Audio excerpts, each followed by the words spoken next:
Over the past week, the United States has continued to allies in a strategy to degrade and destroy the terrorist group known as ISIL. This is America versus ISIL.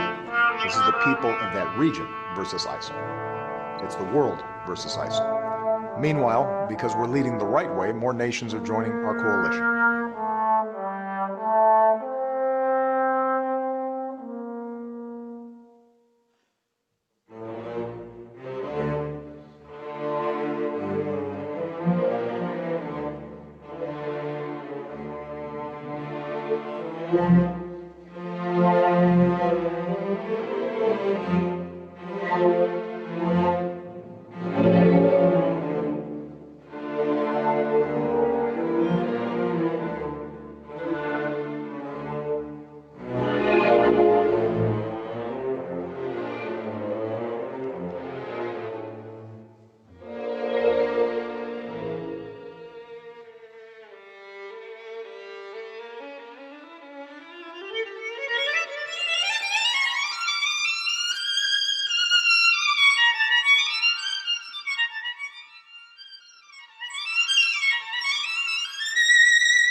Desactives el audio, coronel.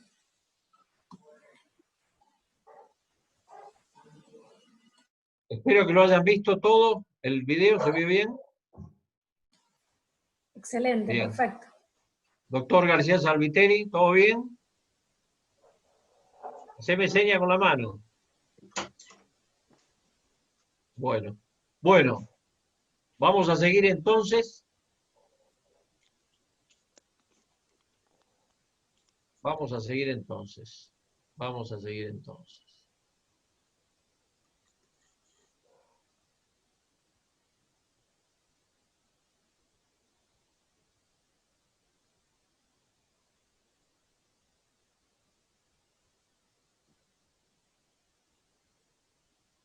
Muy bien.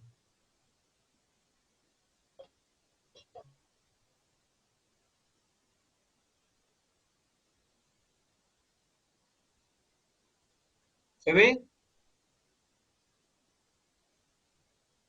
¿Están viendo la presentación, Sí, Lelu? perfecto. Se ve perfecto. Muy bien. Bueno, habíamos quedado en el nombre de Abubar. En junio del 14 cambia su nombre y se llama el califa Ibrahim. Y decide establecer un califato, ¿eh? En la mezquita de Mosul, ya vamos a hablar de ello. El 5 de junio del 2014 se nombra o se determina hacer un califato, a semejanza de lo que había sucedido. Su reinado o su califato dura hasta el 28 de octubre del 2019, cuando es capturado, es muerto, es detectado en la zona de Barilla, esto es el norte de Siria, acá lo tienen, y se hace cargo este señor, que se llama Abdullah Kardash, también que había sido un profesor y demás, y lo reemplaza, asume el 31 de octubre del 2019. Con lo cual, ISIS, más allá de haber cambiado de cabeza, sigue teniendo los mismos objetivos y demás. Muy bien. Esto es para que ustedes tengan una idea de lo que es. Esto era el pretendido califato que buscaba Abu Bakr.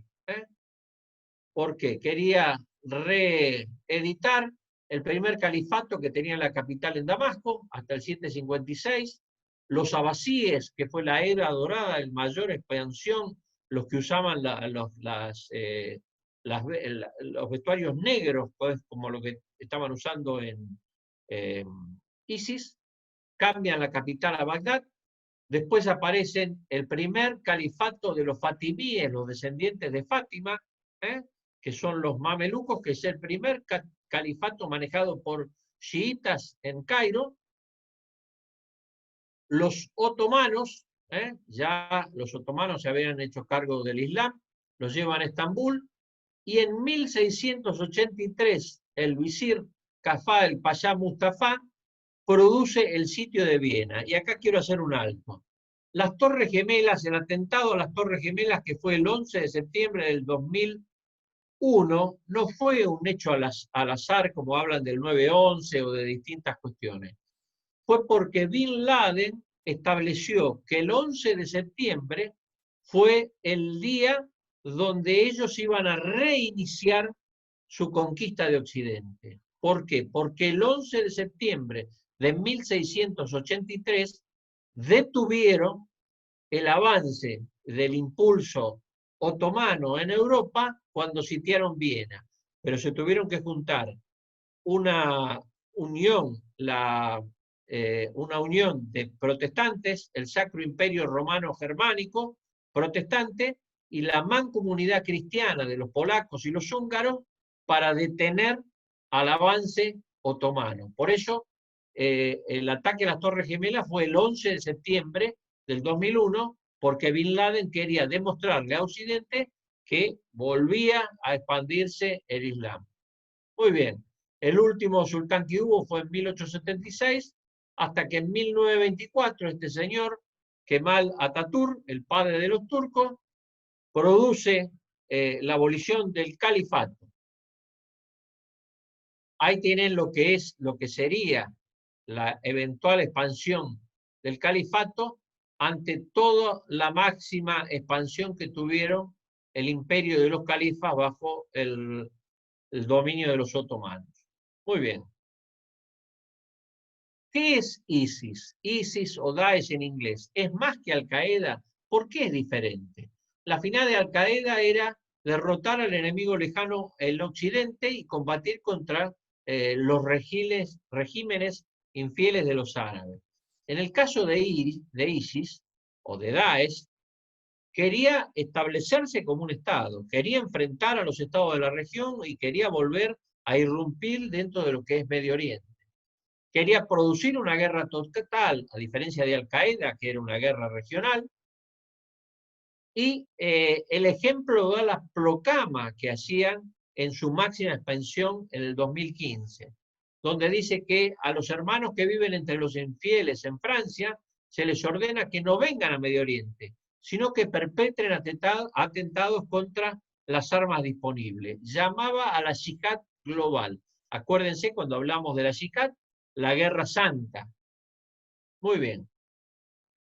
Y aparecen por primera vez lo que se llaman las acciones coordinadas que ellos hacen y que tenían un plan. Cada vez que venía el mes de Ramadán, el mes sagrado, se producían en Europa principalmente un montón de atentados, que ya lo vamos a ver más adelante, que demostraban el poderío que tenía ISIS, no solamente en las tierras de Siria, sino que habían expandido a todos los lugares.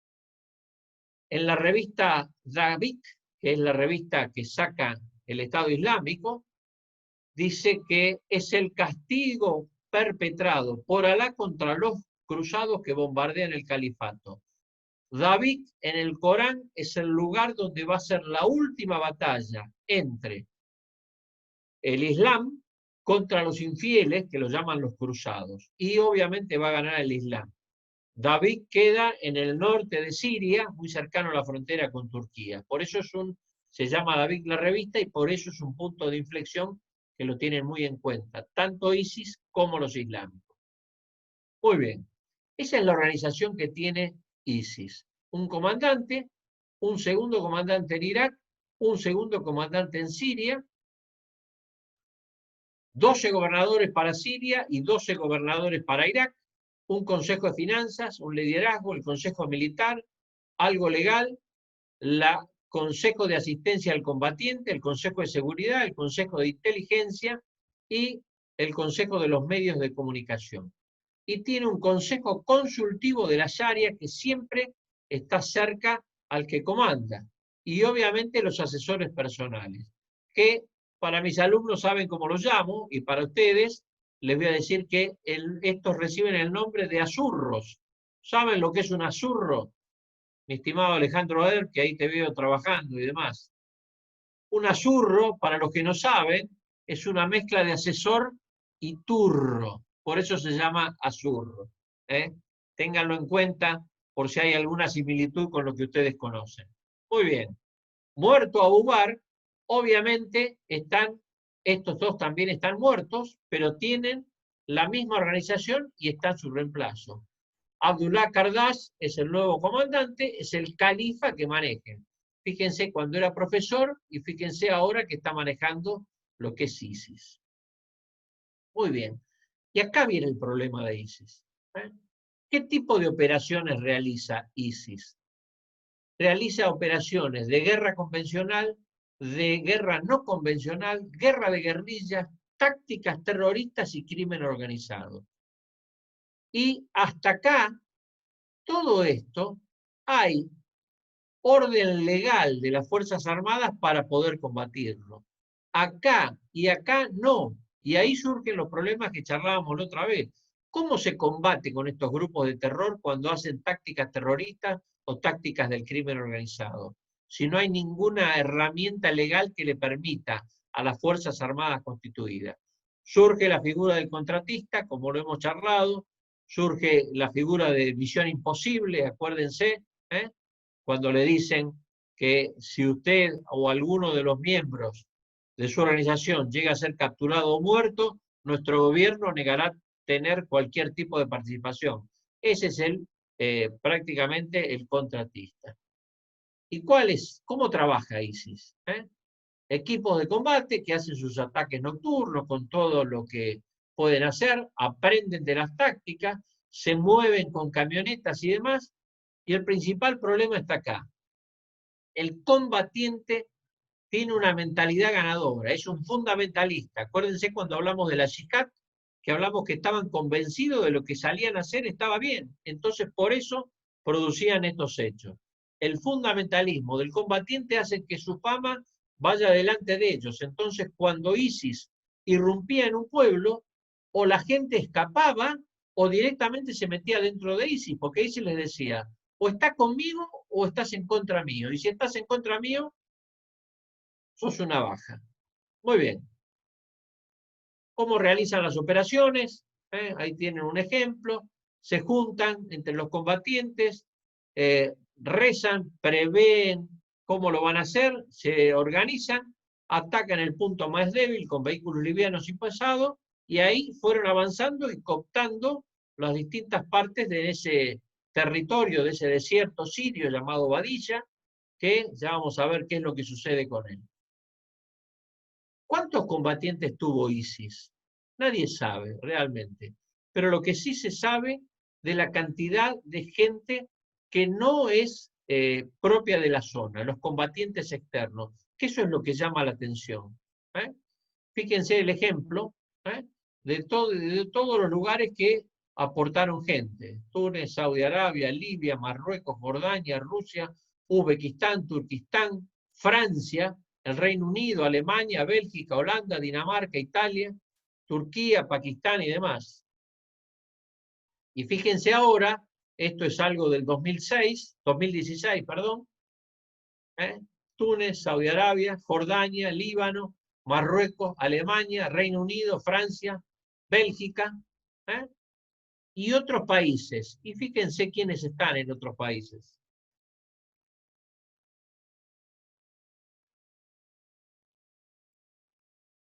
Ustedes dirán, ¿cómo se sabe todo esto? Ya lo vamos a ver más adelante. Se descubrió un lugar donde estaban específicamente todas las fichas de los extranjeros. Y acá están prácticamente todos los extranjeros y demás. Muy bien. ¿Cómo es el combatiente extranjero en ISIS? Entre 18 y 32 años.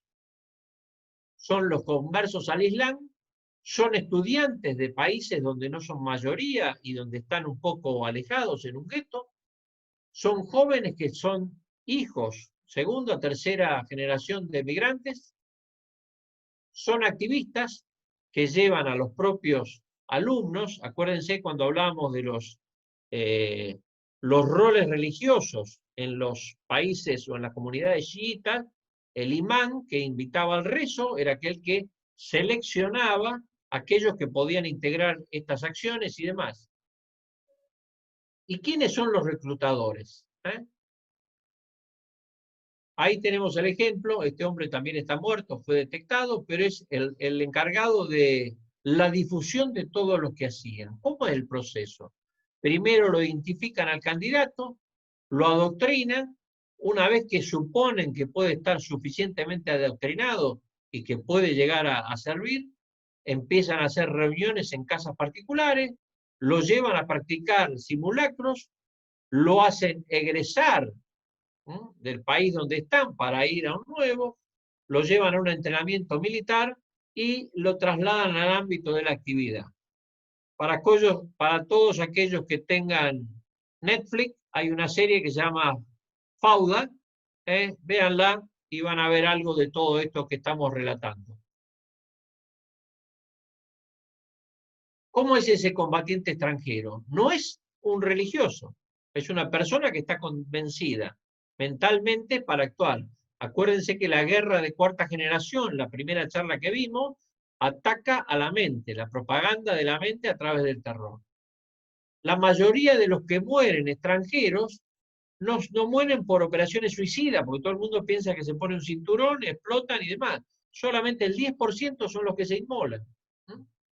Se agrupan geográficamente, se aíslan de sus comunidades, por eso van a trabajar a esos distintos lugares, se los seleccionan por las capacidades, la capacidad intelectual y demás, forman distintos grupos y se les da los roles acorde a la experiencia militar o de seguridad que hayan tenido.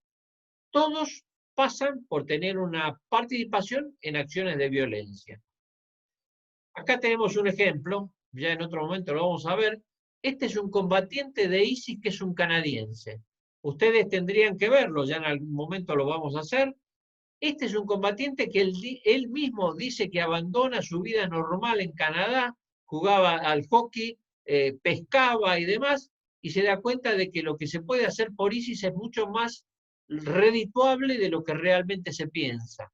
Y incita a trabajar en ISIS. Obviamente el pobre muere porque no tenía entrenamiento militar, lo mandan al frente y en uno de los combates que hace ISIS para conquistar un aeródromo, que es puesto fuera de combate. Pero fíjense que este hombre es un occidental, tranquilamente lo pueden ver. No quiero llegar a decir, se ha dejado, hasta le hacen dejar la barba para que tenga un poco más de aspecto de combatiente, pero es un hombre de lo más normal y demás. Y vamos a ver por qué sucede todo esto. ¿Cómo se agrupan? Primero veteranos islámicos musulmanes de distintos lugares, después árabes islámicos radicales que regresan a sus países de origen para captar a la gente, árabes islámicos que regresan pero no pudieron ingresar y se quedan en inmediaciones para lograr formar un grupo, y los grupos autónomos que forman parte de la yihad internacional, se vinculan a Al-Qaeda o a ISIS. ¿Por qué? Por una cuestión monetaria. Muy bien, ahí tenemos un ejemplo de por qué usan las ropas negras, que es el mejor ejemplo de los abasíes. Hablábamos hoy de lo que fueron el califato, por eso usan ropas negras. Uno de los grupos se llama Khorasan, que son todos los asiáticos, que trabajaron y trabajan en todo lo que es Asia y lo que es el sudeste asiático. Otro grupo que se llama Yund al-Khalifa, que significa los soldados del califa, que pasaron a llamarse Ansar al-Sharia, que estos trabajan en el norte de África y su influencia hacia Europa.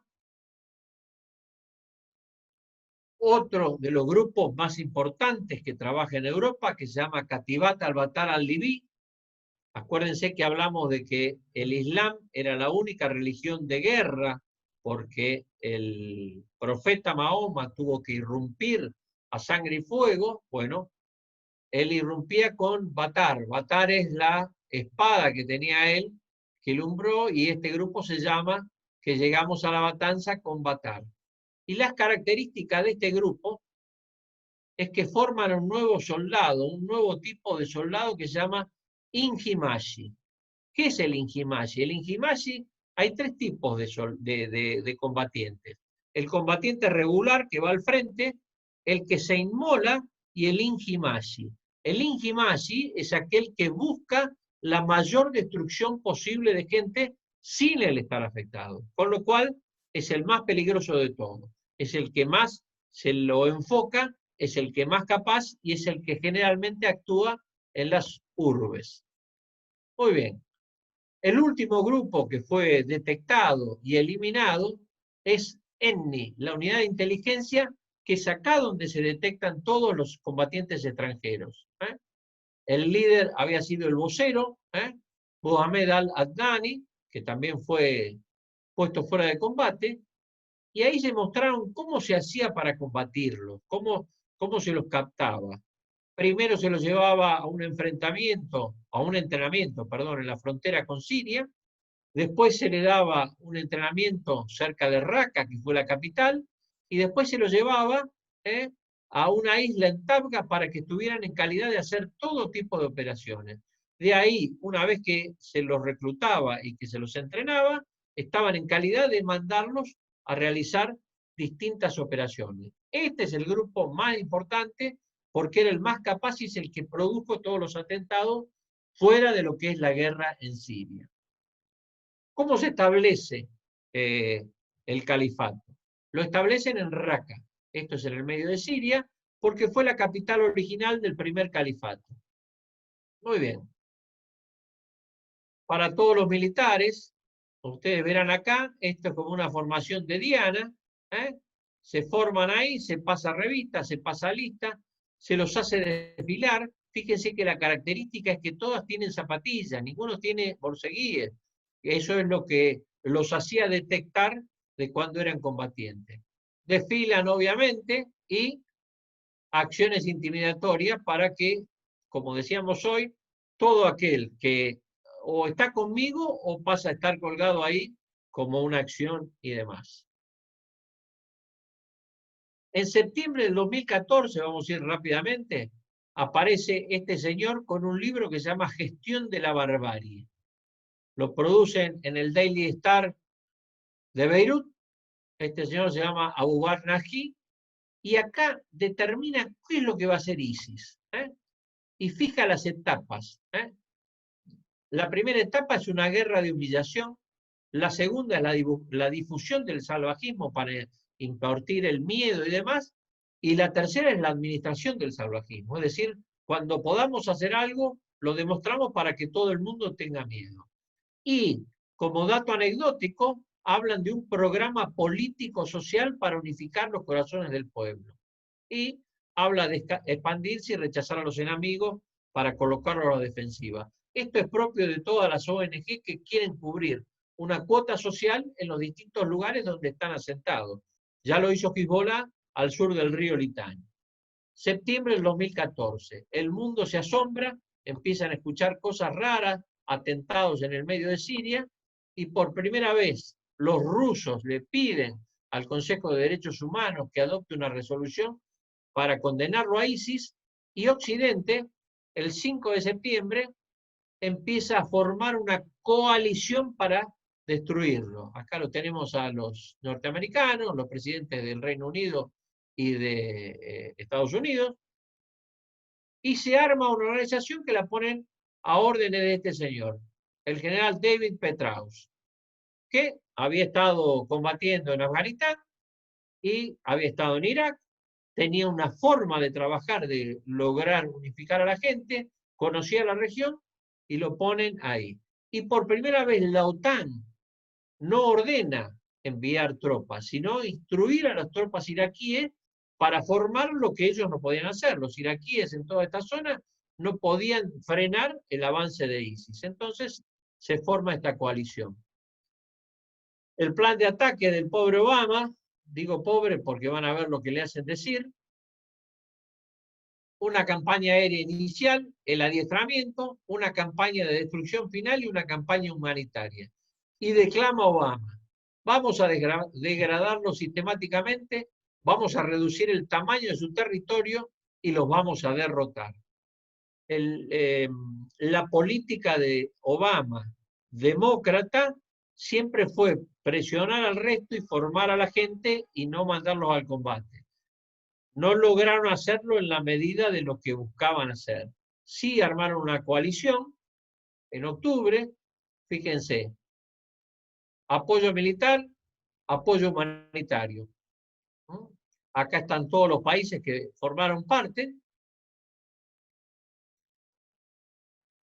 3 países más, Siria, Egipto y Líbano, y por rara coincidencia, o no, 2 países que estuvieron ajenos, Rusia y China, y un tercer país que también llamó la atención como potencia hegemónica que no estaba, Israel. Muy bien. En el 2015 se produce la máxima expansión de ISIS. Ahí tenemos todo lo que está en rosa, es todo lo que estaba expandido. 2 capitales, una en Raqqa y otra en Mosul. Esto duró hasta que la coalición empezó a trabajar, los rusos empezaron a colaborar con los sirios y empieza la degradación de ISIS. En octubre del 2017 caen ambas capitales, Mosul en Irak y Raqqa en Siria. Y acá viene uno de los fenómenos que uno no lo puede entender. A partir de que se proclama el califato, ISIS empieza a reclutar 1000 solicitudes de gente que quería irrumpir por día dentro de ISIS. 1000 solicitudes por día. Tiene su revista David, como hablamos, saca su reglamento de cómo trabajar, y lo principal viene acá, cuando empieza a demostrarle al mundo la crueldad que tiene. Primero, como ya lo vimos, con la decapitación de Foley, la decapitación de los distintos personajes que fueron apareciendo, y todo el mundo empieza a temer lo que era ISIS. ¿Por qué? Porque le llegaba ahí. Es decir, que esta propaganda, más allá de ir de boca en boca, y como decíamos, iba adelantándose la fama de ISIS y nadie sabía cómo o se enfrentaban y formaban parte de sus decapitaciones o directamente formaban parte de ISIS. Y acá tenemos un ejemplo. Cómo preparaban los escenarios, eso es cerca de las ruinas de Palmira. John Cantley, un periodista británico, directamente, entre estar acá y formar parte de la decapitación, me hago parte de la propaganda de ISIS y empieza a hablar a favor de ISIS, de la importancia que tiene. Ahí lo tienen, hablando frente a la universidad para mostrar todos los desmanes que habían hecho. Fíjense cómo la propaganda en el punto máximo en el 2015 y fue cayendo en el 2016. Este es uno de los motivos claves por los cuales ISIS tenía tanta gente que lo seguía. Vamos a hablar del financiamiento. ¿Cuánto salía un combatiente para ISIS? Un grupo, entre 10 y 15 hombres es el grupo de combate. Ahí tienen. $15.000 prácticamente armar a un grupo de combatientes de ISIS. Y ustedes dirán, ¿de dónde sale la plata? Muy bien. En principio, las donaciones de los países sunitas, entre 1.300 y 2.000 millones de dólares por mes para apoyar a ISIS, para evitar que triunfara en esta guerra el gobierno chiita. Muy bien. Una vez que ISIS se da cuenta de esto y que empieza a irrumpir en el territorio, empieza a cobrar un impuesto revolucionario mensual de 8 millones de dólares. Pero lo principal viene acá. Se da cuenta de que el tema está en lograr el petróleo. Todas estas zonas, todo esto, empiezan a obtener de las refinerías de petróleo. Fíjense, controla 7 campos en Irak y 2 refinerías, 6 campos y 2 refinerías en Siria, y recién en marzo del 2006 baja entre 30 y 80.000 barriles diarios, con lo cual tenía una ganancia muy especial a partir de que obtiene todo esto. Lo venden en el mercado negro. Ustedes dicen, ¿cómo el mercado negro? Pues sí, el mercado negro, todo el mundo se horroriza de ISIS, pero si ISIS me vende el petróleo más barato, yo lo compro. ¿Qué otra forma tenía de obtener dinero? Extorsiones, acuérdense de que hablamos de las cuestiones del crimen organizado, contrabando, cobro de peajes, secuestro, materiales desmantelados, ventas arqueológicas. No se olviden que cuando hablamos la primera clase de lo que es el Islam impide que haya toda representación, toda idolatría hacia Dios. Entonces destruían todos los íconos, pero ellos lo vendían. ¿Qué hacían una vez que irrumpían en las distintas ciudades? Lo primero que hacían, saqueaban el Banco Central. Llegaron a tener tanto dinero que llegaron a emitir su propia moneda, en metálico y en billetes. Aparte, el crimen organizado de los distintos lugares le pagaba 11 millones en abril por mes. Pero otra cuestión de que ustedes no se imaginan que hacía ISIS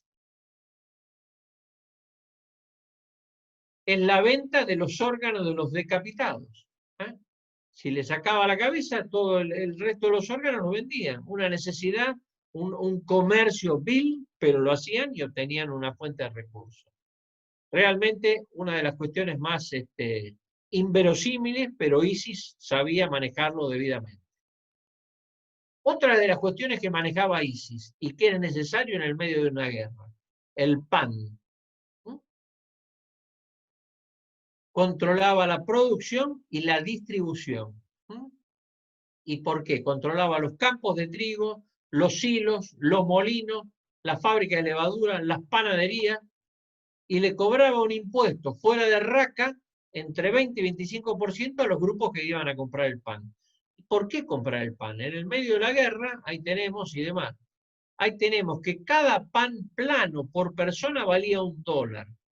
En la mayoría de los casos, cuando nosotros comemos el pan, lo usamos como complemento de una comida. Pues bien, en el caso del medio de la guerra, el pan era la comida. Un pan plano era la comida. Eso hace que también manejaran todas las cuestiones.